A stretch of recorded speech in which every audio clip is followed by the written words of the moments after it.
In terms of sheer aggression, you can't beat the Titans. They overthrew their parents, Kronos castrating Uranus and basically overthrowing his parents. He dismembered his own dad, right? He'd been given a special sword, and he'd lopped off his member and overthrown his dad, and he didn't want this to happen to him. So he thought the best way to do it would be to, you know, swallow his children.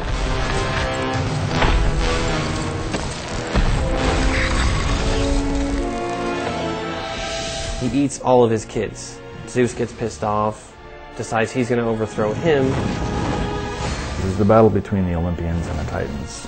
And this battle was, in mythological terms, basically World War I. The battle ebbs and flows, and the gods get the upper hand at one point, and the Titans have the upper hand at the other. The entire earth was shaking. Mountains were being torn up and thrown at each other. However, the Olympians were lucky because they had some secret weapons.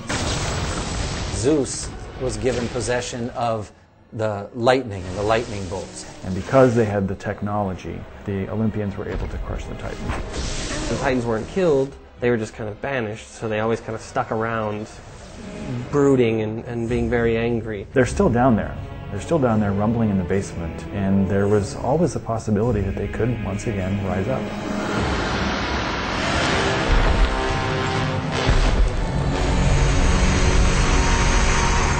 Yes, the Titans are huge. Well, obviously the Titans are, you know, they're massive. They seem to look a little prehistoric. The Titans are actually, physically, a lot of them are bigger than the gods, at least when you go back and look at Greek mythology.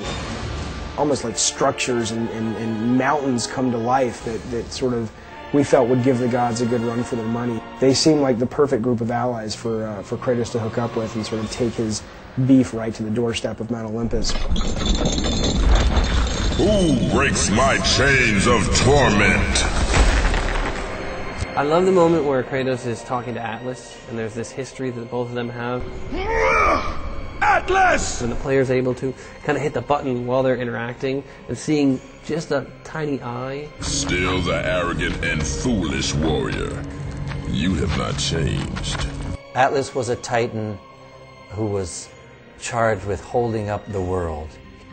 He's holding up the flat world, and he almost looks like he's forged into the bottom crust of the earth. You dare show your face to me after what you have done? I was a little concerned when Corey said, oh, I want to use Michael Clark Duncan for Atlas, because his voice is so distinct that I was just like, it's Michael Clark Duncan. I'm glad I held my tongue and let Corey kind of go with his gut, because he's one of my favorite characters.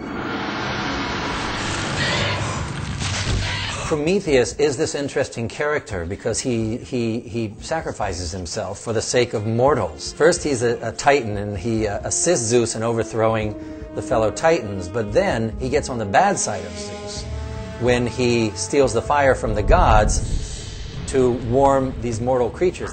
Because of that, Prometheus was bound to the top of a mountain and forced to have his liver eaten out by a giant eagle. And then every day he would heal, and the eagle would come back and eat his liver out again. It's pretty awesome. The gods were pretty messed up people. It's a great gory image, and it's also a great character revealing moment about Zeus, who sort of put him in this predicament and punished him in this way, because it just shows you what a bastard, you know, the gods are, and specifically Zeus is. Gaia is the earth. She's the quintessential earth goddess, Earth Mother.